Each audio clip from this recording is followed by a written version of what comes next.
নিজের লক্ষ্যটা স্থির করো, নিজের উদ্দেশ্যটা মজবুত করো। তুমি কেন সফল হতে চাইছো তার একটা কারণ খুঁজে বের করো। তোমার সফল হওয়াটা, প্রতিষ্ঠিত হওয়াটা কতটা জরুরি নিজের মনকে বোঝাও।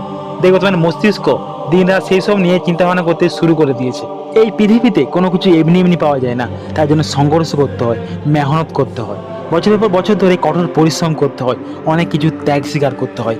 আর যে মানুষটাকে সফল দেখছো, প্রতিষ্ঠিত দেখছো, একবার ভালো করে খোঁজ নিয়ে দেখো সেই মানুষটা কতবার ব্যর্থ হয়েছে, কতটা স্ট্রাগল করেছে, কতটা খারাপ পরিস্থিতির মধ্যে দিয়ে দিন কাটাতে হয়েছে।